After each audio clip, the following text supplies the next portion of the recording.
Hello dear students, इस tutorial में हम क्लास 7 की विंड चाइम्स की जो बुक है इंग्लिश की, उसमें जो पोएम मिस्ड है, हालांकि अदर पब्लिकेशंस की बुक्स में भी पोएम है, तो उन सब के लिए ट्यूटोरियल है।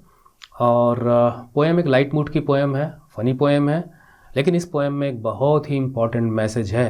मैसेज तो हमेशा हमें स्टडी करने के बाद ही इस पर डिस्कशन करना चाहिए, तो उस पर हम डिस्कस करेंगे। तो इस पोएम को लिखा किसने है, थोड़ा उसके बारे में जानकारी करेंगे, उन पॉइंट के बारे में। उसके बाद हम पोएम में आगे चलेंगे, और जैसे कि हमारी खासियत है हमारे इस ट्यूटोरियल की, हम वोकैबलरी पे बहुत ज़्यादा ध्यान देते हैं, मीनिंग्स पे बहुत ज़्यादा ध्यान देते हैं, फ्रेजेस पे बहुत ज़्यादा ध्यान देते हैं उनमें। और पोएट्री में खासकर डीप ले जाने की कोशिश की जाती है कि पोएम कैसे स्टडी करनी चाहिए, कैसे इन्जॉय करनी चाहिए, है ना। जब हम पोएम को, लिटरेचर को पढ़ते हैं तो हमें चीज़ों को विजुलाइज करना चाहिए, मतलब हमारे दिमाग में ठीक इमेज, जैसे एक वीडियो चल रहा हो आपके दिमाग में, जैसे जैसे हम आगे बढ़ रहे हैं वैसे वैसे सारी इमेजेस, वो सब चीज़ें आपके दिमाग में होती हुई चलनी चाहिए। इस तरह से हम लिटरेचर एंजॉय करते हैं। तो चलिए पोएम में आगे बढ़ते हैं और देखते हैं कि पोएट के बारे में जानकारी हासिल करते हुए हम आगे बढ़ेंगे। लेकिन इसके पहले हम आपको ये बता दें कि इस पोएम के वर्ड मीनिंग्स, समरी और जो भी सॉल्यूशन है, ये जो बुक है विंड चाइम्स की, इसके सब आपको हमारी वेबसाइट में मिल जाएंगे। और फिर मैं तो अवेलेबल हुई ना, आप अपने क्वेश्चंस जो भी आपके दिमाग में हो सब मुझसे पूछिए। लिंक आपको वीडियो डिस्क्रिप्शन में मिल जाएगा, कैसे आप मुझसे कांटेक्ट कर सकते हैं, अपनी बात को रख सकते हैं, मुझसे बात कर सकते हैं और अपनी क्वेरी को शांत कर सकते हैं। क्या क्या है आपके दिमाग में, क्योंकि आप छोटे बच्चे हैं, क्लास 7 के बच्चे बहुत बड़े बच्चे नहीं होते, तो so many questions arise in the mind. All type of students are there, some थोड़े से कमज़ोर होंगे, कुछ बहुत अच्छे होंगे, तो सबको ध्यान में रखकर मैं ट्यूटोरियल बनाता हूँ। तो let's enter into the tutorial and first start with the poet. इस पोएम को लिखा है पीजी वुडहाउस ने। 1881 से 1975 तक वो जीवित रहे, इस पृथ्वी पर रहे, यानी कि उन्होंने अच्छा खासा जीवन जिया। हम 93 ईयर के लगभग ही lived on this earth. Was an English author थे and one of the most widely read humorists. मतलब उनकी जो पोएम या उनकी जो राइटिंग्स होती थी, उनका लिटरेचर जो होता था, हालांकि जो उन्होंने शुरुआत की थी तो पब्लिक स्कूल के लिए स्टोरी से शुरुआत की थी, तो वो ऐसा को लिखने की कोशिश करते थे कि लोगों के चेहरे पर हंसी आए, स्माइल आए, तो इसलिए उनको ह्यूमरिस्ट कहा गया है ऑफ द 20th सेंचुरी, यानी 20वीं शताब्दी के। He is known for novels के लिए जाने जाते हैं, शॉर्ट स्टोरीज़ के लिए जाने जाते हैं, और इलेबोरेट प्लॉट्स, यानी जब उन्होंने नाटक लिखे कि ही was a play write also, तो उन्होंने नाटक भी लिखे हैं, तो नाटक में बड़े बड़े प्लॉट्स उनके मिलते हैं। एंड यूनिक राइटिंग स्टाइल, अपनी यूनिक राइटिंग स्टाइल के लिए वो जाने जाते हैं, मतलब उनकी अपनी एक पहचान थी उनकी राइटिंग थी। ये वुडहाउस की राइटिंग है। राइटिंग का मतलब वो नहीं जो आप हाथ से लिखते हो, बल्कि उन्होंने जो कुछ लिटरेचर तैयार किया उसके लिए। लिटरेचर मतलब prose and poetry and play write also. He used a mixture of Edwardian slang. देखिए एडवर्डियन तो हो गया जो किंग एडवर्ड थे, मतलब किंग एडवर्ड, और वो 7 किंग विक्टोरिया के मरने के बाद लगभग 1901 से 1910 तक ही lived, he rained in England. तो उनके समय की सोसाइटी को एडवर्डियन सोसाइटी कहा जाता है।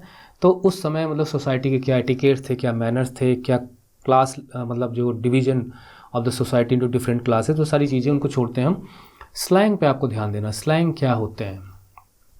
स्लैंग जो होते हैं, हम जनरली, अगर मैं एग्जांपल दूं आपको अपनी इस समय की इंग्लिश का, तो हम लोग बोल देते हैं I you looking cool, it was so cool. Cool slang है। कूल का मतलब ठंडा नहीं, बल्कि फाइन, फैंटास्टिक, बढ़िया। दूसरा, यू आर लुकिंग हॉट, है ना। तो वो हॉट क्या है, गर्म नहीं है, बल्कि अट्रैक्टिव, है ना, चार्मिंग। कभी कभी कहते हैं यू आर ए काउच। अच्छा ये बताइए, आप लोग काउच पोटैटो हैं, क्या समझते हैं अपने आप को? काउच पोटैटो का मतलब ये हो गया कि वो आलू वाली बात नहीं हो रही है। काउच पोटैटो हम कहते हैं किसी लेजी पर्सन को। कभी हम कह देते हैं, अच्छा आपने फायर्ड सब सुना होगा, फायर मनी आग, लेकिन जब हम कहते हैं he was fired, she was fired, fire him, तो गोली वोली चलाने से मतलब नहीं है, बल्कि नौकरी से निकालने का मतलब है। मतलब he has to lose the job. हाँ, आगे कहीं ट्राई कर सकता है तो उसे जॉब मिल सकती है। अब एक और मैं एग्जांपल देता हूँ कि हैंग आउट। अब हैंग आउट का मतलब होता है कि टू स्पेंड टाइम, उसके लटकने उटकने वाली बात नहीं होती है। तो इस तरह से कुछ मैंने एग्जांपल। एडवर्डियन टाइम का एक स्लैंग मैं आपको बताता हूँ। Church bell, it is for girls, क्योंकि ये बच्चे ही देख रहे होंगे, और अगर बड़े भी देख रहे हैं तो for the ladies. So do you consider your self church bell in during the Edwardian time जो स्लैंग यूज होता था? आप अपने मन में यस और नो कर लीजिए। अब मैं मीनिंग बताता हूँ। चर्च बेल कहा जाता था बहुत ही टाकेटी, बड़ी बातूनी लेडी को कहा जाता था। अब आप समझें आप क्या है। तो ये स्लैंग्स हैं, स्लैंग्स हम भाषा में इस्तेमाल करते हैं, ऐसे हिंदी के भी स्लैंग्स है बहुत ज़्यादा।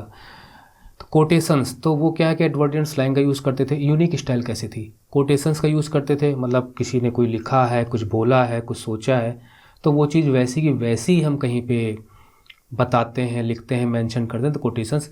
एंड एल्यूजन्स, एल्यूजन्स का मतलब होता है कि रेफरेंस देते हो आप किसी के बारे में, किसी को मेंशन करते हो, किसी का नाम लेके या किसी चीज़ का नाम लेके, किसी प्लेस का, किसी तारीख का, तो वो एल्यूजन होता है आपका।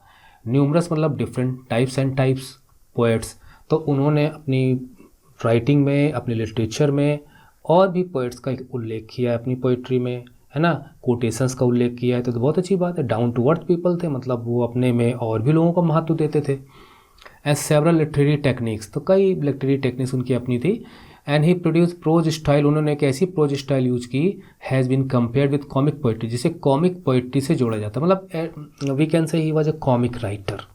कॉमिक राइटर मतलब वो नहीं जो आप कॉमिक वगैरह पढ़ते हो, comic that brings happiness, that brings a smile on your face, that makes you laugh. We can say that कि Mr. Wodehouse had a writing ambition, passion to make people laugh, और he was a prolific writer, खूब लिखा उन्होंने।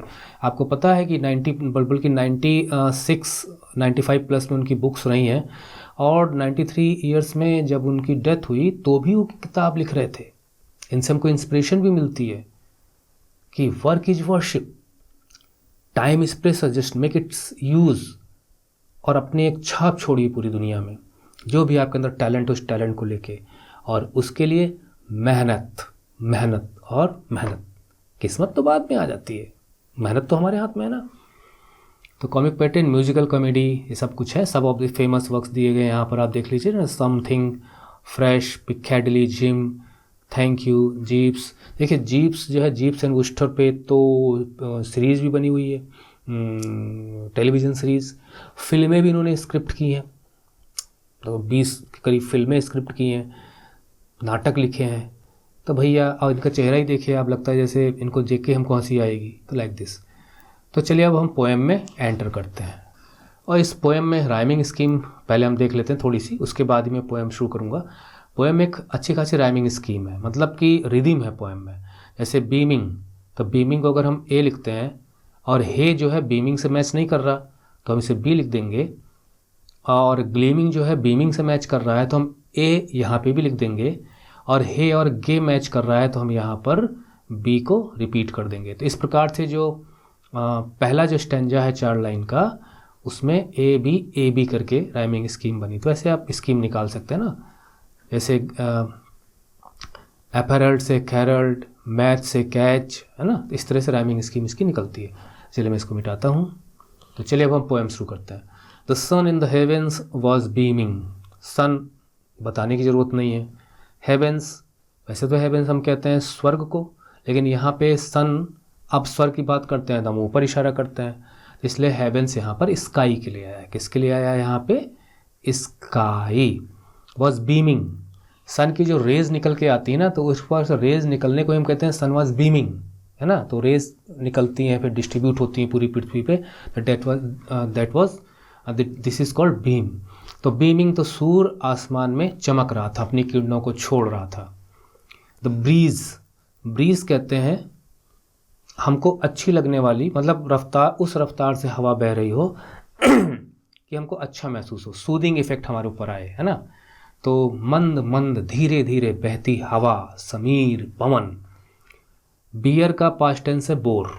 Beer होता है beer मतलब धारण करना, बियर मतलब सहना भी होता है, पर हम यहाँ पे कॉन्टेक्चुअल मीनिंग लेंगे। कॉन्टेक्चुअल मीनिंग का मतलब होता है कि जहाँ पर जो वर्ड यूज हुआ है वहाँ पर उसका क्या मीनिंग निकल रहा है, उसको हम कॉन्टेक्चुअल मीनिंग कहते हैं। संदर्भ में उसका क्या अर्थ निकल रहा है हिंदी में, वो। तो बियर का पास्ट टेंस बोर। तो यहाँ पर बोर का, ब्रीज बोर का मतलब ये है कि हवा में वो अपने साथ कैरी कर रही थी, हवा अपने साथ ले जा रही थी, अपने साथ बियर की हुई थी, उसको कंटेन किया हुआ था, उसने हवा में शामिल थी वो चीज़, क्या शामिल थी? An odour of hay. Odour हो गया स्मेल, बैड और गुड जो भी हो odour, good odour bad odour, गंध दुर्गंध सबके लिए ऑर्डर। हे हो गया जो सूखी घास वगैरह है तो वो उसे हम हे कहते हैं। समझ लीजिए कि जो लोग गांव में रहते हैं तो धान है तो धान का पैरा भी हे हो जाएगा। तो सन आसमान में चमक रहा था, हवा मंद मंद बह रही थी, हवा में हे की खुशबू थी। इसका मतलब ये है कि आसपास कहीं ना कहीं खेत रहा होगा, ये कहीं ना कहीं रूरल बैकग्राउंड हो। टाउन में ये पोएम टाउन की तरफ इशारा नहीं कर रही है। माई फ्लैनल्स, अब माई का मतलब ये हो गया कि यहाँ पर चूंकि पोएम लिखने वाला ही अपने लिए मैं प्रयोग करेगा, मैं यानी जिसने लिखा है यानी पोएट। तो पोएट बता रहा है कि माई फ्लैनल्स, इसमें कुछ मीनिंग्स भी दिए गए हैं, है ना, वो आप देखेंगे अभी। फ्लैनल्स होता है एक प्रकार का कपड़ा, है ना, और उससे फिर कपड़े सिलाए जाते हैं। जैसे कॉटन एक प्रकार का कपड़ा है और उससे हम कपड़े सिलाते हैं।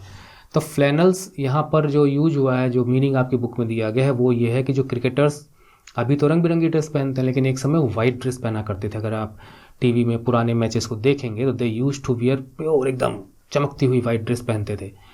माई फ्लैनल्स यहाँ पर यानी मेरी क्रिकेट की ड्रेस वो स्पॉटलेस, तो मैंने जो ड्रेस पहनी हुई थी उसमें कोई भी दाग नहीं था। स्पॉटलेस मतलब कोई मार्क नहीं था, कोई स्पॉट नहीं था, कोई चिन्ह नहीं था। इट वॉज प्योर वाइट, मतलब परफेक्टली क्लीन, साफ।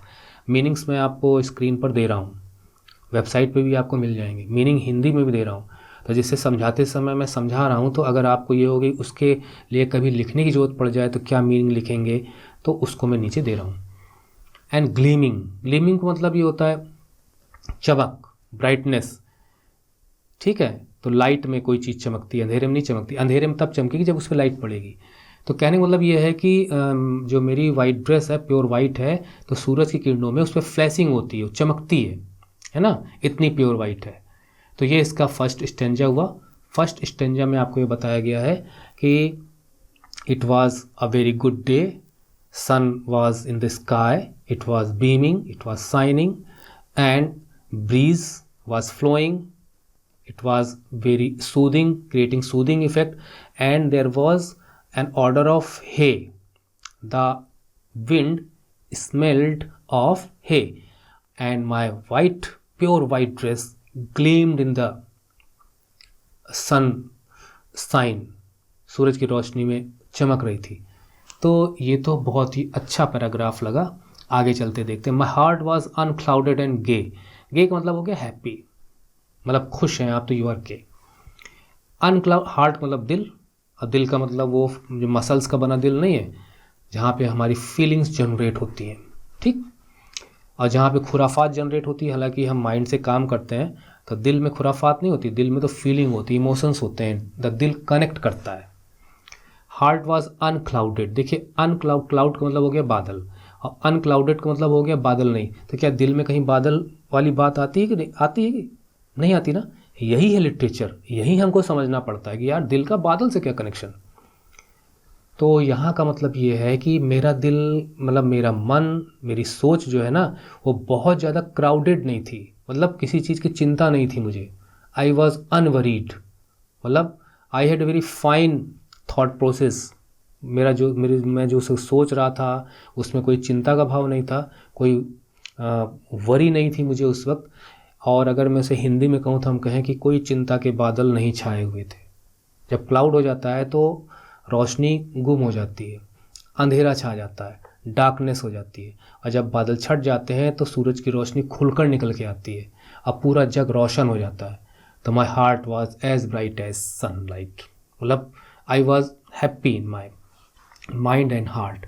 तो माई हार्ट वॉज अनवरीड, कोई चिंता की बात नहीं थी। जब चिंता नहीं होती तो हम बहुत खुश महसूस करते हैं, इसलिए वो गे था। द लेडीज़, अब यहाँ पे आगे महिलाएं, पूरी दुनिया लगभग आधे पुरुष आधी महिलाएं, इन दोनों से मिलकर दुनिया बनी है। अगर हम किसी को हटा दें, है ना, आपकी फैमिली से आपकी मदर कहीं चली जाए तो अच्छा नहीं लगता। और अगर आपकी बड़ी सिस्टर है, छोटी सिस्टर से तो आप लड़ते होंगे, बड़ी सिस्टर है, मतलब घर की लेडीज़ कहीं ना कहीं घर को स्वर्ग बनाती हैं। एंड गेली, देखिए गेली का मतलब ये हो गया, देखिए लेडीज़, यहाँ पे महिलाओं की बात की जा रही। महिलाएं जहाँ होती चोचो चोचो करती रहती हैं, थोड़ा उन्हें साज श्रृंगार करना भी अच्छा लगता है, मतलब थोड़ा ड्रेस होना। एंड जब वो बाहर जाती हैं तो बहुत ही, मतलब they do a lot of makeup. तो वो यहाँ बात कही गई, गेली मतलब खुश भी हैं, ठीक है, और जो कपड़े पहने हुए खुश, ब्राइट, चार्मिंग दिख रही हैं, खूब मतलब चमक धमक है, कपड़े भी ऐसे पहने हुए थोड़ा सा सोई टाइप के हैं, तो सब कुल मिला के गेली यहाँ पे है। खासकर कहीं पार्टी में जाना हो, किसी मैरिज फंक्शन में जाना हो, तो आप जो पूरा मूड लेके जाते हैं ना, वो गेली है मूड। तो जैसे कि क्रिकेट मैच इसमें है, मैंने बताया है, तो वो आई हुई हैं महिलाएं, गला बैठ रहा है, और दे आर लुकिंग गेली। अपैरेल्ड का मतलब ये हो गया कि कपड़े पहने हुई थी, हाँ, दे वर ड्रेस्ड गेली, तो कपड़े भी थोड़ा सा चटक कलर के थे, ब्राइट कलर के थे, है ना। तो इस टाइप से यहाँ पे है, मीनिंग सब नीचे है। अब तो इसका मतलब ये पैराग्राफ हो गया, ये भी हो गया, क्लियर हो गया। सेट राउंड, तो वो looking on the match, at the match, तो मैच को देख रही थी, और सेट राउंड तो जो स्टेडियम होता है ना थोड़ा सा गोलाई में होता है, इस टाइप से लाइक, तो वो बैठकर मैच को देख रही थी। दिन अच्छा था, हवा ठीक बह रही थी, क्योंकि बहुत तेज़ हवा बहने पे भी गेंद स्विंग ले लेती है। तो अब कुछ भी आप सोच सकते हो, इस पोएम को तो हम कितना भी टाइम दे दें। और मेरा हार्ट खूब खुश था, कोई चिंता उनता की बात नहीं थी। इन द ट्री टॉप्स, अब पूरा वर्णन कर रहा है, डिस्क्राइब कर रहा है कि क्या सराउंडिंग के बीच में वो है। इन द ट्री टॉप्स यानी पेड़ के ऊपर, द डिकी बर्ड्स मतलब कि छोटे छोटे पक्षी, कैरोल्ड, वैसे तो कैरोल यहाँ पे कैरोल सिंगिंग के लिए आया है, मतलब ज़्यादा मैं एक्सप्लेन क्या करूँ, समझ लीजिए कि पेड़ों पर पक्षी ऊपर छोटे छोटे, कैरोल दे वर सिंगिंग यानी अपनी भाषा में बात चर्प कर रहे थे, they were chirping, twittering. All was peace, सब आसपास शांति का माहौल था। अब कैसे शांति का माहौल हो सकता है, शोरगुल हो रहा होगा, सब कुछ होगा, लेकिन ऑल वॉज पीस का मतलब एक जो एटमॉस्फेयर चाहिए क्रिकेट मैच के लिए, और मेरे मन को है ना अच्छा लगने वाला, वहाँ सब कुछ था, है ना। सन था, ब्रीज थी, there were ladies, birds chirping etcetera, till I bungle that catch.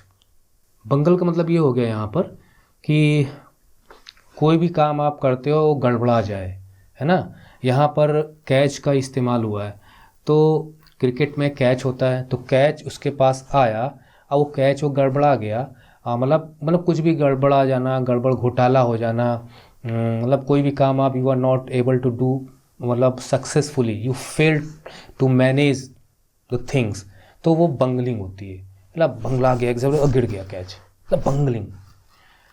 तो ये जो अब समझे आप, ये जो इतना कुछ यहाँ कहा गया है, तो यहाँ उसने बताया कि ये सब कुछ सब ठीक चल रहा था, एवरीथिंग वॉज फाइन, मेरा दिल भी, there was no worry, I was happy and playing. लेकिन ये तब तक ठीक था, तब तक पीस थी, मतलब मेरे मन को शांति थी कि everything is going good, everything is going fine, fantastic, जब तक कि कैच बंगल नहीं हो गया, कैच मिस नहीं हो गया, कैच ड्रॉप नहीं हो गया। कैच ड्रॉप होते ही सब बेकार, अशांति, पीस की जगह क्योस ने ले ली। क्योस का मतलब अब दिल में, मन में, दिमाग में, है ना, सब उथल पुथल स्टार्ट हो गई। तो इस पूरे के पूरे जो स्टैंजाज मैंने पढ़े, इन स्टैंजाज में ये कहा गया है कि everything was fine till he dropped a catch, everything was at peace, everything was according to the poet as a player until he dropped a catch, until he missed a catch, until he bungled a catch। ये poem बहुत ज़्यादा कठिन भी नहीं है, आगे बढ़ते हैं हम। My attention the magic of summer, अब ध्यान से समझिए यहाँ से थोड़ा सा, मेरा ध्यान, अटेंशन, मेरा focus, the magic of summer, आखिर उसने कैच क्यों छोड़ा, मतलब ही ड्रॉप्ड अ कैच। ये देखिए यहाँ मीनिंग लिखा गया, फ्लैनल मतलब white clothes worn by cricketer, unclouded not worried, apparelled मतलब ड्रेस्ड, कैरोल्ड मतलब सैंग चेयरफुली, बंगल्ड मतलब मेस्ड अप एंड रूइंड, मतलब उसने कैच बर्बाद कर दिया। तो my attention the magic of summer, तो कैच क्यों हुआ, कहाँ था मेरा ध्यान, तो मेरा ध्यान कहाँ कहाँ फंसा हुआ था, द मैजिक ऑफ समर, एक तो समर के मैजिक में था। समर का मैजिक का मतलब ये होता है कि हो सकता है ये उस टाइम की बात हो रही हो जब ठंडी के बाद समर का टाइम आता है और हमें अच्छा लगता है, या मतलब समथिंग कि we feel warmth in the sun, सूरज की धूप में, मतलब धूप में हमें अच्छा लगता है, तो that is the magic of summer. और समर क्लाइमेटिक इफेक्ट को भी दिखा रहा है कि उस वक्त वेदर का क्या इफेक्ट था। तो कुछ वो वेदर का जादुई प्रभाव था इसके ऊपर। मतलब कभी कभी कहते हैं ना, क्या दिन है यार, क्या मौसम है, लाइक दिस। तो my attention the magic of summer, एक तो इसमें फंसा हुआ था। हैड ल्योर्ड, तो ये जो मैजिक ऑफ समर यानी जो आसपास का जो माहौल था, जो मौसम था, हैड ल्योर्ड, उसने मुझे ल्योर कर दिया। ल्योर का मतलब होता है कि आपको कोई काम करने के लिए ललचाना, उकसाना, और आप वो काम कर दें, है ना। छोटे छोटे बच्चों को टॉफ़ी देंगे, ये करेंगे वो करेंगे, तो they we lure them to do what we want from them. तो मैजिक ऑफ समर ने मुझे अपनी तरफ एक प्रकार से ललचाया, लुभाया, मैं उसके अट्रैक्शन में चला गया। फ्रॉम द गेम, फ्रॉम मतलब गेम से ज़्यादा मेरा ध्यान उधर था। विच वॉज रॉन्ग, जो कि गलत था। देखिए एक मैसेज तो आपको यही मिल रहा है ना। क्या मैसेज हम बाद में देखेंगे। आपने मैसेज शायद रिसीव कर लिया होगा, द बी। अब तो एक तो ये हो गया, that is magic of summer, that is the very fine weather. The bee मतलब मधुमक्खी, दैट इनविटरेट हमर, तो मधुमक्खी भनभनाती हम। इनविटरेट हम कहते हैं कि कोई हैबिचुअल, मतलब जिसकी आदत में हो कोई चीज़, तो वो इनविटरेट, वो बार बार उस चीज़ को करता है by by by by being in habit of that, तो वो इनविटरेट हो जाएगा। तो बी अपनी आदत के मुताबिक वो हमेशा भनभनाती रहती है, तो हम कर रही थी, वो भी मेरा ध्यान घसीट रही थी। मतलब पता नहीं किस स्थिति में था ये, मतलब मधुमक्खी की तरफ भी ध्यान जा रहा है, क्या मौसम है, वाह वाह, क्या ड्रेस चमक रही है मेरी। वाज ड्रोनिंग, तो ड्रोन मतलब ऐसे मंडरा रही थी, और मतलब इट वाज मेकिंग साउंड, जो उसकी साउंड होती है, भन भन। इट्स फेवरेट सॉन्ग, वो अपना पसंदीदा गाना गा रही थी। पसंदीदा गाने का मतलब क्या है, क्या मधुमक्खी अलग अलग आवाज़ निकालती है, उसकी जैसी आवाज़ होती है, उसकी हमेशा एक जैसी आवाज़ निकलती है, भन भन, बस वही उसे फेवरेट सॉन्ग हो गया। मतलब वो अपनी फेवरेट सॉन्ग को गा रही थी, मतलब जो उसकी आवाज़ है नेचुरल, उस आवाज़ को निकाल रही थी, तो कंटिन्यूस साउंड निकाल रही थी। आई was tenderly dreaming of Clara. देखिए यहाँ पे देखिए, अगर एक क्वेश्चन दे दिया जाए कि he drop the catch, cite some reasons, give some reasons, तो एक तो मैजिक ऑफ समर हो जाएगा, दूसरा बी की भनभनाहट की आवाज़, ड्रोनिंग। देखिए ड्रोनिंग का मीनिंग यहाँ दिया गया है बजिंग, बज बज उसके लिए आवाज़ आएगी। I was tenderly dreaming of Clara, ओ हो, क्लेरा का भी ख्याल उसे बार बार आ रहा था। May be his friend. Tenderly बहुत अच्छा वर्ड है, इतना अच्छा वर्ड है कि देखिए टेंडरली में एक सॉफ्टनेस होती है, एक काइंडनेस होती है, एक लव एंड केयर होता है, एक अफेक्शन होता है, प्यार से, हल्के से, कोई चोट ना पहुँचे, उसमें टेंडर वर्ड है। I was tenderly dreaming of Clara, मैं बहुत प्यार से, बड़े मन से, in a very kind gentle and loving manner, Clara का भी ध्यान मुझे आ रहा था। आगे देखते हैं क्लेरा क्या है। तो भाई सबसे बड़ा तो डिस्टर्बेंस यही हो गया। मैसेज आप लेते चलिए, कैच ड्रॉप हो गया है। अगर आप क्रिकेट खेलते हैं तो कैच ड्रॉप नहीं होना चाहिए। कैसा भी दोस्त हो, चाहे सहेली हो, मैच में उसका ख्याल नहीं आना चाहिए। अचीवमेंट हो जाए, जीत जाओ, उसके बाद कोशिश करो, हार भी जाओ तो कोई बात नहीं, अगली बार और अच्छा खेलेंगे। तो summer, bee and Clara, on her not a girl is a patch, क्या बात कही है। एक तो क्लैरा का उसको ध्यान आ रहा है, ऊपर से क्लैरा के बारे में वो ये कह रहा है, मतलब इतना ध्यान आ रहा है उसको कि वो यहाँ तक सोच रहा है कि हमें बताना चाहता है, जो ब्रैकेट में लिखा गया है ना, वो हमें बताना चाहता है। ऑन हर, अगर हम उसकी बात करें, not a girl is a patch, security patch, कहीं कुछ फट गया तो पैच, है ना। आप पैच से भरते हो, किसी स्पेस को, जगह को भरते हो, किसी जगह को, लूप होल को, मतलब आप यू प्लग। तो यहाँ पर वैसे पैच का मतलब है मैच। पैच का मतलब क्या है, मैच। मैच का मतलब मुकाबला। वो लाजवाब थी, उसका कोई मुकाबला ही नहीं था। She was beautiful, loving. Clara का कोई मुकाबला इस दुनिया में नहीं था। जैसे हम लव करते हैं, प्यार करते हैं, है ना। आप अपनी माँ के लिए सबसे दुलारे हो, दुनिया में सबसे प्यारे हो, तो इस तरह से। तो क्लैरा का भी ख्याल आ रहा था, जिसका तो दुनिया में कोई मुकाबला है नहीं, there no match, no girl can match her. वो किसी भी वजह से हो सकता है, उसकी किसी भी क्वालिटी की वजह से हो सकता है। व्हेन तो ये तो हो गए, ये जो है लाइनें, this lines are devoted to showing his disturbance, ठीक है, और दैट जो उसके कंसंट्रेशन को डिस्टर्बिंग हिज कंसंट्रेशन, उसके कंसंट्रेशन को डिस्टर्ब कर रही थी, ठीक है, उसका ध्यान भंग था यहाँ पे। व्हेन, तभी, जब, हॉरर, यहाँ पे देखिए एक्सप्लेनेशन का मार्क है। हॉरर का मतलब होता है कि वैसे तो हिंदी में ढूंढोगे तो आपको मिलेगा भयानक, खतरनाक, डरावना, लेकिन यहाँ हॉरर का मतलब आप इस तरह से लीजिए कि अचानक शॉक, स्तब्ध रह जाना, है ना, घबरा जाना। तो व्हेन मतलब देखते हैं यहाँ का मीनिंग क्या है। When horror there soared through the air a decidedly possible catch. तो यहाँ हॉरर का मतलब ये है कि अब अगर कैच हो गया तो विकेट कीपर, विकेट गया उसका, है ना। तो ये हॉरर बैट्समैन की तरफ से भी था, मतलब जो बैटिंग कर रहा था, जो बैटिंग साइड थी, और इसके अलावा जो बॉलर था, है ना, और जो जहाँ पे जा रही होगी उसको कैच लेना है, तो वो सब कुछ एक प्रकार से यहाँ पे हॉरर के लिए ये शॉकिंग मोमेंट था कि क्या होगा क्या होगा। व्हेन हॉरर देयर सोर्ड, मतलब खूब शोरगुल मचने लगा। देयर सोर्ड मतलब होता है फ्लाइंग हाई, मतलब rising high in the sky, मतलब इन द एयर, तो हवा में उछली। थ्रू द एयर, एयर से सोर्ड मतलब हवा के थ्रू ऊपर उठती हुई। ए डिसाइडेडली पॉसिबल कैच।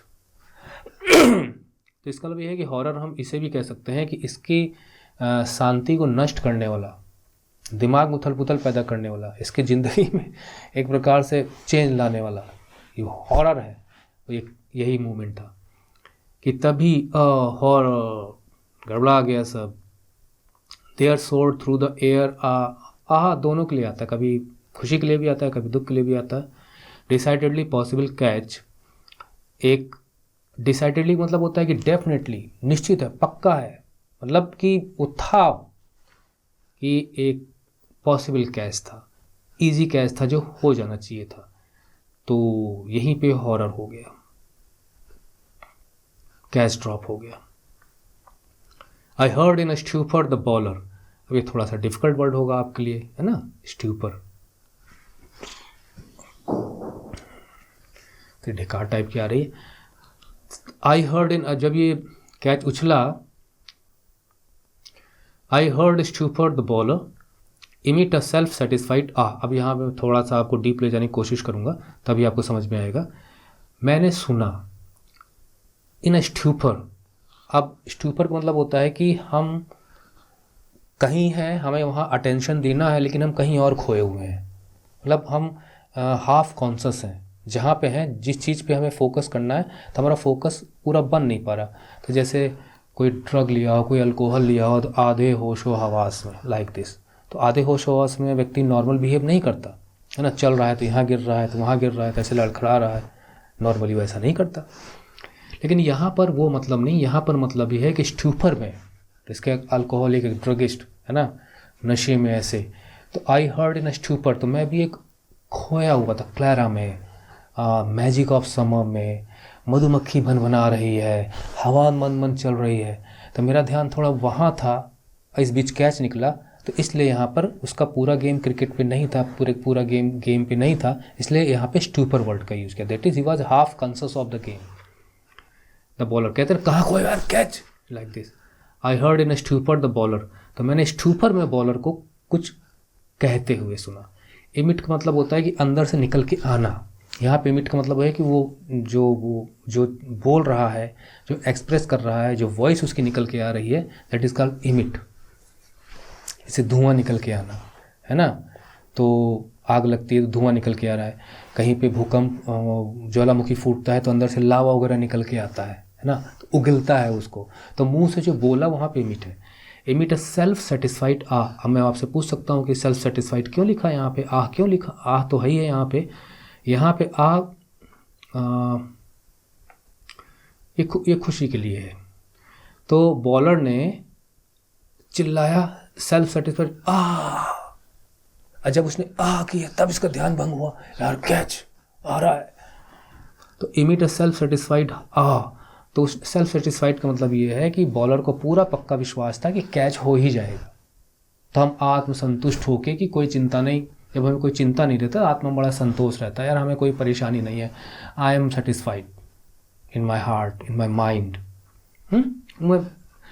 और यहाँ पे सेल्फ सेटिस्फाइड का मतलब कि ही वॉज मतलब convinced of a possible catch, कि कैच हो ही जाएगा, इसलिए सेल्फ सेटिस्फाइड। मतलब अब तो गया, मतलब विकेट गया और कैच हुआ मेरे फेवर में। तो ये मान के बैठा था कि he has almost achieved success. The small boys who sat on the roller, roller पे इसे पिच को रोल किया जाता है, तो रोलर रखा गया होगा किनारे ले जाके, तो रोलर पे कुछ छोटे छोटे बच्चे बैठे हुए थे। सेटअप एंड एक्सपेक्टेंट, सेटअप मतलब स्टैब्लिश्ड, मतलब खूब चिल्लाए वो लोग, तो आवाज़ इकट्ठा निकल के आई। एक्सपेक्टेंट का मतलब होता है होपिंग, आशा थी, एक्सपेक्टेशन था। हुर्रा, हम अपने जीतते हैं तो हुर्रा कहते हैं, ठीक है, जीत पर हम अपने हुर्रा कहते हैं, हुर्रा वी हैव वॉन। ये एक्सक्लेमेशन है, यहाँ पे एक्सक्लेमेशन का मार्क लिखा गया है, हो गया कैच, इस तरह से।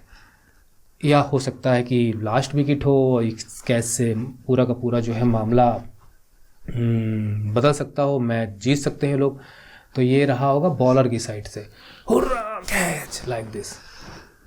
और इसीलिए यहाँ पे सेल्फ सेटिस्फाइड, अब तो कैच हो ही गया, चिंता की बात नहीं है, कोई शक नहीं। Setup N expected hurrah, the batsman with grief, अब जब कैच होने जा रहा हो तो बैट्समैन खुशी होगा, ग्रीफ, मन में किसी चीज़ को लेकर आपके अंदर जो सैड फीलिंग है ना, वो आपका ग्रीफ होता है ना, कोई दुख है, कोई तकलीफ़ है, कोई पछतावा है, तो वो आपका ग्रीफ है। किस चीज़ का ग्रीफ? उसको इस चीज़ का ग्रीफ था कि वो कैच तो हो ही गया। फ्रॉम द विकेट, तो विकेट पर the batsman with grief from the wicket, तो बैट्समैन बड़ा दुख, मन में दुख लिए हुए विकेट से, हिमसेल्फ, खुद अपने आप को, had begun to detach, detach का मतलब होता है कोई चीज़ जुड़ी उसको वहाँ से अलग करना। तो एक प्रकार से क्रीज पर, पिच पर बैट्समैन जमा हुआ है, वहाँ से जाने लगता है। He started to leave the pitch, तो पिच छोड़ के जाने लगता है, इसलिए यहाँ पे डिटैच है।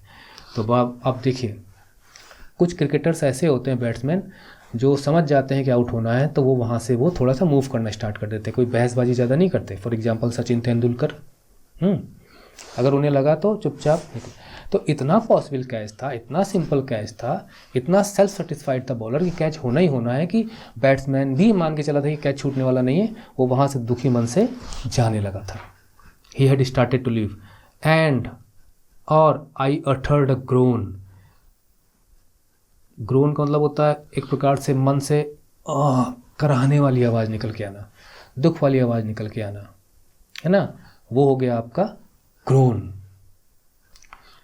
तो इसका ग्रोन क्या हो सकता है आगे देखते हैं। एंड टर्न सिक, जैसे टर्न सिक एक फ्रेज है, इसका मतलब होता है कि चक्कर खा जाना, giddy, feeling giddy. Himself had begun to detach and I uttered a groan and turn sick, और मेरे मन से तो क्योंकि कैच छूट रहा था और चक्कर सा आ गया एक प्रकार से ऊपर से, लाइक दिस। तो चक्कर खाने का मतलब यह है कि जब वो कैच लेने के लिए ऊपर उसने देखा तो कैच को ले नहीं पाया, क्योंकि चक्कर खाने में तो आप गिर ही जाओगे। इट वॉज ओवर, सब खत्म, बैट्समैन जाने वाला था, बॉलर सेल्फ सेटिस्फाइड था कि यार it is going to be catch, he was cheerful, और बैट्समैन दुखी होकर जा रहा था, इसकी भी ग्रोन निकल गई, निकल गई, ओह। तो चक्कर आ गया, इट वॉज ओवर। ओवर का मतलब ये है कि वैसे तो यहाँ सब खत्म, और एक प्रकार से भी लिख सकते हैं कि ओवर का भी हो सकता है ख़त्म हो रहा हो। I had buttered the catch, butter होता है मक्खन, मक्खन स्लिपरी होता है, तो पोएट ने यूज़ कर लिया वर्ड, मैंने मक्खन की तरह कैच को फिसला दिया, that is the catch slip from my hand. तो everything was fine till he missed a catch, he bungled a catch, he dropped a catch, he ruined the catch.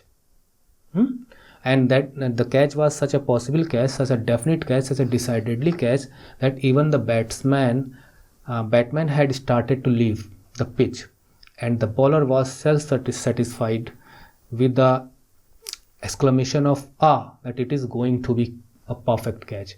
But the catch was bungled, and it made the player, that is the poet who was going to catch the ball, who was supposed to catch the ball, turn sick with groan. ठीक, आगे चले। ये देखिए ball ऊपर गई, ये जनाब जो है कैच करने की कोशिश कर रहे हैं, ठीक, और ये इनको चक्कर आ रहा है क्योंकि हाफ कॉन्शियस थे ना, इसलिए। चलिए, और never if I live to 1 million shall I feel such a terrible pang. तो पैंग का मतलब होता है पेन, ठीक है, ये डीप सडन पेन मतलब अचानक दर्द हो। तो यहाँ पे दर्द उसकी बॉडी में नहीं हो रहा, mental pen, emotional pain, feeling में पेन, भावनाओं में दर्द, दुख, क्योंकि जब कैच छोड़ देता है तो उसकी बेइज्जती होती है ना। और अगर वो कैच डिसाइडेडली मैच को डिसाइड करने वाला हो तब तो हो सकता है आपको आगे की कई मैचेस में निकाल के बाहर कर दे, तो विलेन बन जाए, आंखें नीची हो जाती हैं, सच एन इंसल्टिंग मूवमेंट, और वही ले ले तो हीरो बन जाए।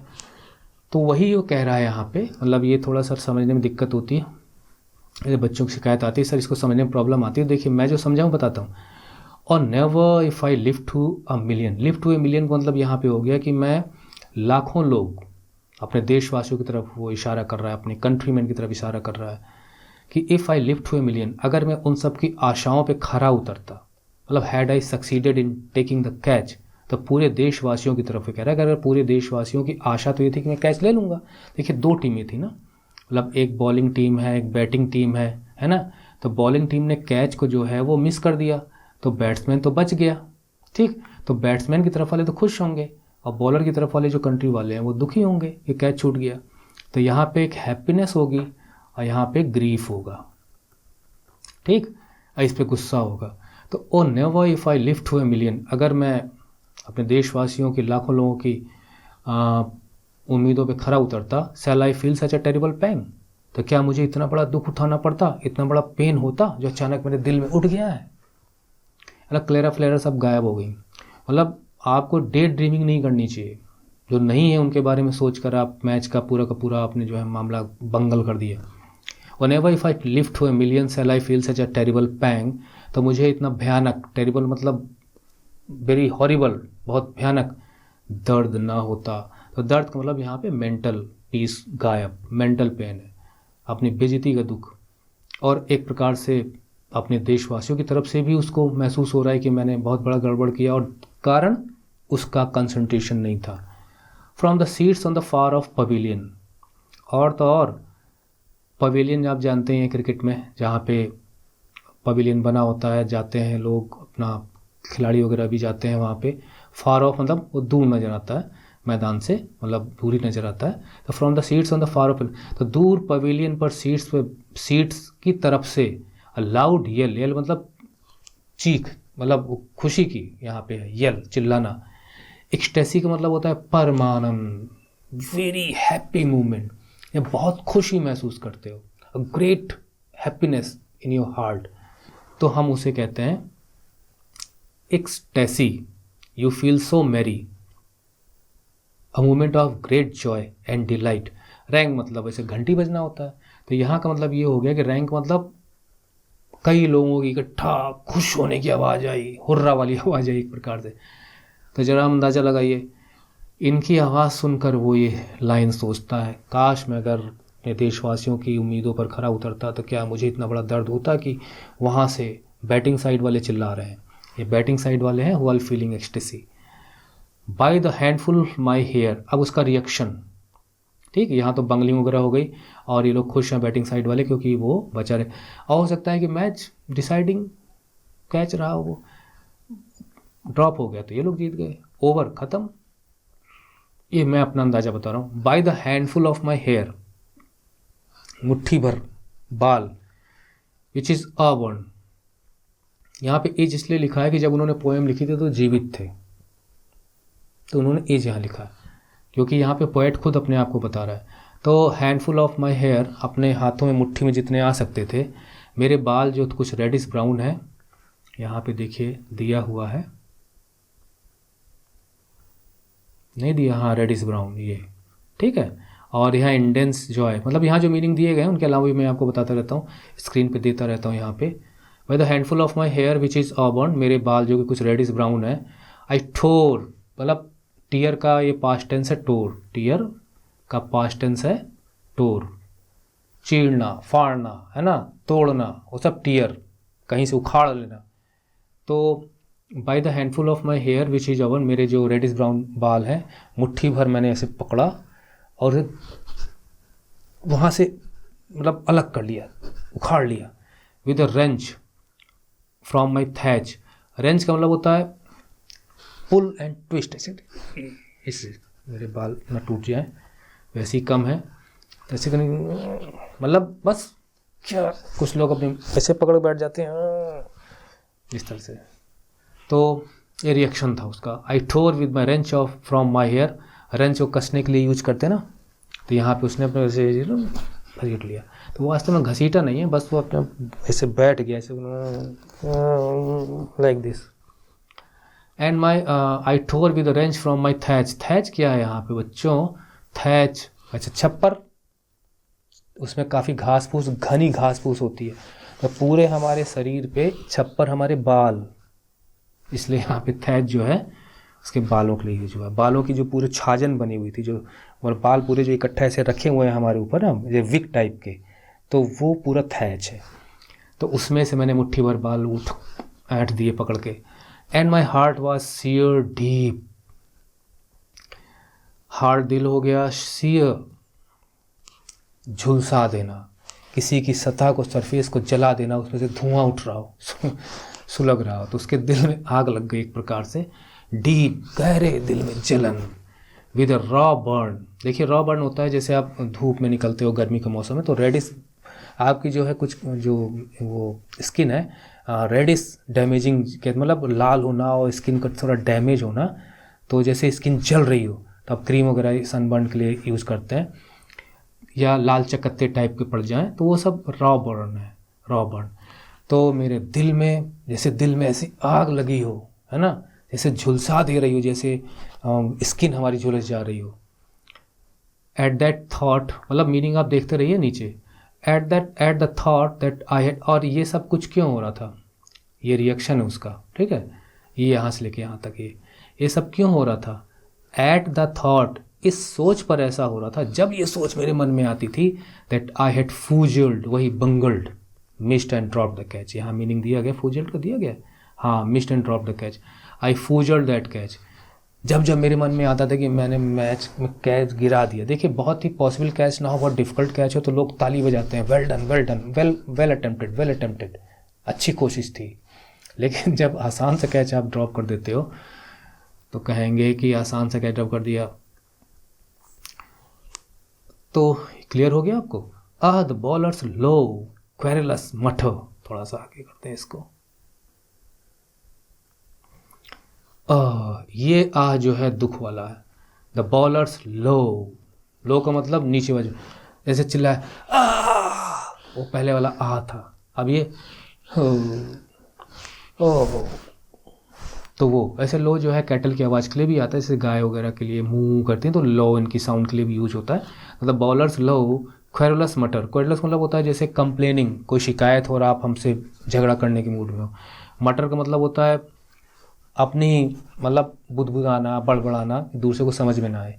तो देखिए वो दूर है, कैच करने के लिए दूर है, बॉलर अपनी जगह से बॉलिंग कर रहा है, बॉलिंग करने के बाद निकला कि कैच होगा, और जब कैच ड्रॉप हो गया तो उसको तो मन ही मन जैसे गाली दे रहे हो। तो वही है यहाँ पे कि ऐसा लगा जैसे उसको मुझसे बहुत ज़्यादा शिकायत हो, बहुत गुस्सा हो, बहुत एंग्री हो, है ना, किसी भी बात पे अपसेट है, कोई एंगिस है, एनॉयड है, तो मन ही मन बुदबुदा रहा है जैसे मुझे गाली दे रहा हो।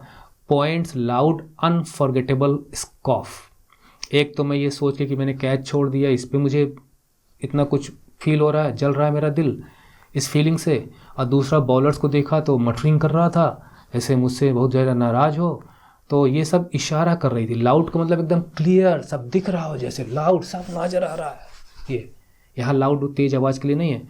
Points loud that is indicating, signalling, showing me unforgettable, कभी ना भूलने वाला। स्कॉफ का मतलब जब किसी का आप हंसी मजाक उड़ाते हो, उसका माहौल उड़ाते हो, you make a mockery of that person, that is scoff. Scoff का मीनिंग दिया, हाँ, रिडिक्यूल मतलब किसी की हंसी उड़ाना, तो वो हो गया स्कॉफ।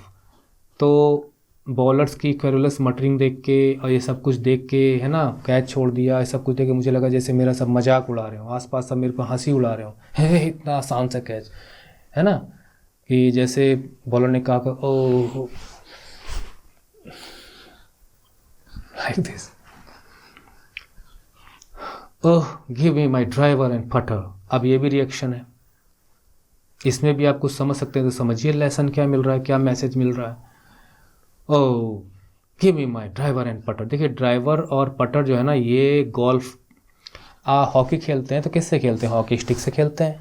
इसी प्रकार से गोल्फ किससे खेलते हैं, गोल्फ क्लब से खेलते हैं, वो जो होती है जिससे हम स्ट्राइक करते हैं बॉल को, बॉल जाके होल में गिरती, होल में चली जाती है। यार कितना कंसंट्रेशन चाहिए होता है, खासकर जब आप होल के नज़दीक जाते हैं। गोल्फ आपने देखा होगा, जैसा मैं इमेज वगैरह दिखा रहा हूँ आपको, मारा उसके चली गई तो स्कोरिंग बनती है। तो ड्राइवर एंड पटर गोल्फ के टाइप है। कोई गोल्फर जब जाता है खेलने के लिए तो अपने बैग में कई टाइप की स्टिक लेके जाता है जिनसे वो खेलेगा पूरे गेम को।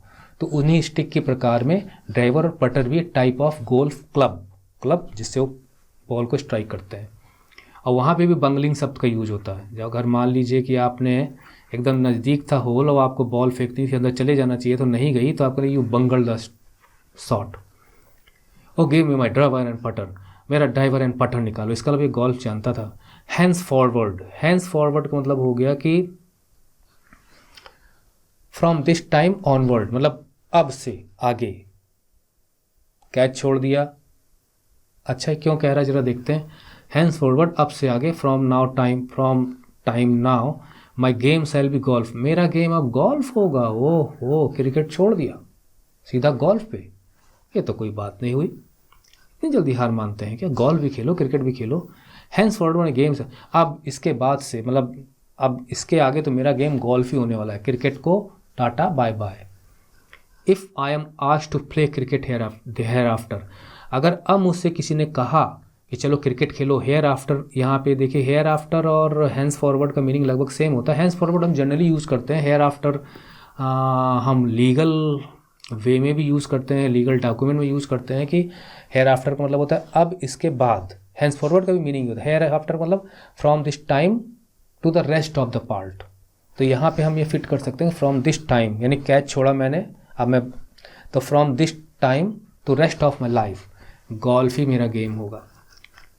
क्रिकेट मेरी बड़ी बेइज्जती होगी, बड़ी फजीयत होगी, दिल मेरा जला, बाल मैंने ऐठे, मेरा मजाक उड़ाया गया, ख़त्म। I am wholly determined to scratch. अब ये कह रहा है कि अगर मुझसे किसी ने कहा कि अब आग के बाद है कि चलो क्रिकेट, अब यहीं पे फ़न है। अब आप पता नहीं इमेजिन कर रहे हैं कि नहीं कर रहे हैं, मेरे दिमाग में तो सब कुछ चल रहा है ना, कि किस प्रकार से पोएट का चेहरा दिमाग में आ रहा है, वो जब ऐठ रहा था बाल तब मेरे दिमाग में चल रहा है कि सब पूरी पिक्चर चल रही है, वो कैसे बोल रहा होगा, क्या डायलॉग की स्टाइल होगी बोलने की, कि मेरा ड्राइवर पटलम, अब आप आज के बाद से तो मेरा गोल्फ ही खेल होगा। और अगर किसी ने मुझसे पूछा ना क्रिकेट खेलने के लिए, I am wholly determined to scratch, यहाँ स्क्रैच का मतलब होता है टू स्टे अवे, दूर रहूँगा, रिजेक्ट कर दूंगा, मना कर दूंगा, है ना। जैसे कहते हैं कोई चीज़ हमने लिखी और स्क्रैच मिटा दिया उसको, तो मैं चुपचाप ना कर दूंगा, मुझे क्रिकेट नहीं खेलना। तो लेकिन देखो यहाँ क्या लिखा है, life is void of all pleasure and laughter, I bungled the easiest catch. लेकिन अंत में देखिए वो कैच, मतलब इतना कुछ बोलने के बाद कभी कभी मन को मनाने के लिए चीज़ें बोलते हैं, नहीं मुझे नहीं चाहिए, खट्टे अंगूर वाली बात हो जाती है, यहाँ चलते मेरे लिए है ही नहीं है इधर, लेकिन फिर भी बार बार दिमाग में आ रही है नहीं नहीं नहीं नहीं नहीं। तो इसका मतलब ये है कि इसको कैच का बहुत दुख है, हमारी सिंपैथी है इसके साथ, क्या करें।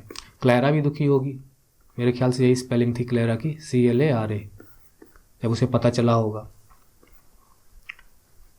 T20 का सेमीफाइनल मैच था, उसमें था तो थोड़ा क्रिकेटर का नाम नहीं, उसकी वाइफ वगैरह आई थी देखने के लिए, हौसला अफजाई करने के लिए, लेकिन वो मैच इंडिया हार गई इंग्लैंड से। क्या गुजरी होगी, और इस खिलाड़ी पर क्या गुजरी होगी जब उसके अपने देखने वाले होंगे। मूवमेंट्स आते हैं बट इट डजेंट मीन कि हम मैदान छोड़ दें, वी कीप अप। तो कहता है तो वो कहेगा कि मैं तुरंत मना कर दूंगा। उसका कहता है लाइफ इज़ void। देखिए void का मतलब होता है वो चीज़ नहीं है, जैसे सब कुछ है यहाँ पर लेकिन वो नहीं है, उस चीज़ की कमी है, तो something lacking, something not there, without, मतलब हम इसको कहते हैं लाइफ। वॉइड की जगह आप एक वर्ड यूज़ कर लीजिए विदाउट, तो आपको मीनिंग क्लियर हो जाएगा। Life is without all pleasure. The void के बाद ऑफ का हम जनरली वॉइड के बाद ऑफ प्रीपोजिशन का यूज करते हैं, तो जब आप विदाउट यूज करोगे तो इन दोनों की जगह यूज करोगे। Life is without all pleasure and laughter. Pleasure मतलब that brings happiness to us, जो हमें आनंद दे, जिसमें जिनको हम अच्छा लगे, वो हमारे लिए प्लेजर है। लाफ्टर, जब हम खुश होंगे तो हंसेंगे भी। तो जीवन में कुछ आनंद नहीं है, कोई मस्ती नहीं है, कोई प्लेजर नहीं है, कहीं हंसी नहीं है जीवन में, दुख ही दुख है, सैडनेस है, there is no laughter. I बंगल दीजिए कैच, मैंने कैच गड़बड़ा दिया ना, आई रूइंड द कैच। नहीं खुश हो रहा मन बहुत दुखी है, ऐसा लगता है दुनिया में कुछ नहीं रखा। ऐसा मोमेंट होता है। आप क्लास मतलब अभी तो आप 10th और 12th नहीं, अब 7th में हैं, लेकिन उसके बावजूद आपके मार्क्स अच्छे आते हैं और कभी थोड़े बहुत कम आ जाएं, है ना, तो it depends on your level of feeling, how emotional you are. आप बहुत दुखी हो गए, पूरा दिन मन नहीं लगेगा, हो सकता है 2-3 दिन तक वो चीज़ रहे। तो कोई भी सैड हैपनिंग चाहे हमारे ऊपर हो, चाहे हम किसी की देखें या सुने, तो that affects us a lot. तब लगता है यार कि जीवन में जो कुछ अच्छा है, जो कुछ हंसी है, सुख है, ये सब झूठा है, फरेब है, इट इज़ फेक। सच्चा तो दुख ही है, जो अंत में अपने आप भी हमको मिल जाता है। Tears are the truth not happiness. Tears are the truth not the smile. Smile के लिए हमें कोशिश करनी पड़ती है, आंसू अपने आप बह जाते हैं, खुशी में भी दुखी में भी। They are our best friend in times of need, when there is nobody, no one to console us, tears are with us. चलिए कोई बात नहीं, मेरे ख्याल से अपनी स्टाइल में मैंने आपको पोएम समझाई, डीप में ले गया, आपको इन्वॉल्व किया, लेकिन इसका मैसेज क्या है? तो मैसेज में अपनी तरफ से कुछ तो आप समझ ही गए होंगे, पर मैसेज में इसी बुक में लिखा है, वो मैं आपको ले चल के दिखाता हूँ, ठीक है। तो इसके लिए हम चलते हैं ऊपर, आ जाओ आ जाओ आ जाओ आ जाओ आ जाओ आ जाओ आ जाओ आ जाओ आ जाओ, और आगे आओ और आगे आओ आगे आओ।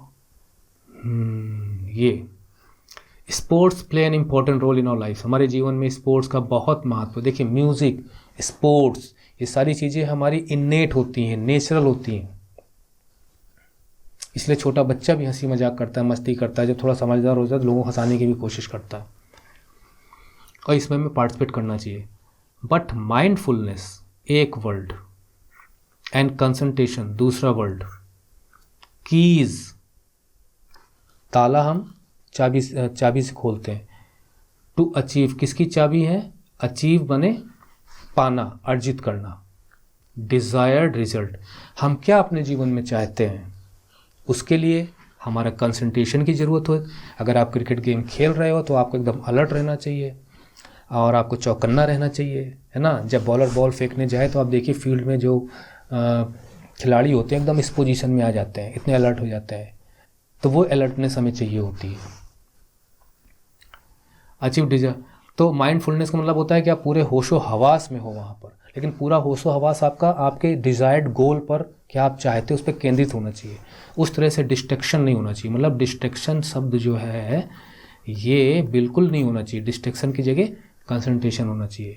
तो हम कोई भी काम करें तो मन लगा करें, पूरा ध्यान यानी माइंडफुलनेस वहाँ होना चाहिए, हमारा कंसंट्रेशन होना चाहिए, यानी हमारा चित्त जो है एकाग्र होना चाहिए हमारे फोकस पे। जस्ट लाइक अर्जुन को चिड़िया की सिर्फ आँख दिखाई दे रही थी, इसलिए वो उसको टारगेट कर पाए, बाकी भाइयों को नहीं दिखाई दे रही थी। तो आपको आपका टारगेट नज़र आना चाहिए, then you will gain success. तो यही इसका मैसेज है। और जो मैं अपनी तरफ से बता रहा हूँ वो ये है कि don't give up, failures teach us a lot, failures are the ladders to our success. Edison ने कहा था कि मेरे जितने प्रयास असफल हुए और अंत में मैं सफल हुआ, तो जितने असफल मेरे जो एक्सपेरिमेंट्स थे वो सब लैडर्स थे मेरी सक्सेस के। So mindfulness, concentration and don't give up, try. Bad moments होंगे, इल मोमेंट्स होंगे, मोमेंट्स ऑफ ग्रीफ होंगे, लेकिन आप उनसे सीख कर अगर आगे चल कर सक्सेस प्राप्त कर सकते हो, then you are a true human being using your will power. Will power, गिल कर जो संभल जाए वही खिलाड़ी है। बाकी इसके सारे सॉल्यूशंस, क्वेश्चन आंसर तो आपको मिल जाएंगे हमारी वेबसाइट पे। पोएम कैसी लगी कमेंट में लिखिएगा। कोई क्वेश्चन हो माइंड में तो मुझसे कांटेक्ट करिएगा। वीडियो डिस्क्रिप्शन में सारा लिंक दिया है कैसे आप मुझसे कांटेक्ट कर सकते हैं। सो एंडिंग दिस ट्यूटोरियल है। फिर अगले लेसन के साथ मैं आपसे मुलाकात करूँगा। तब तक के लिए टाटा बाय बाय।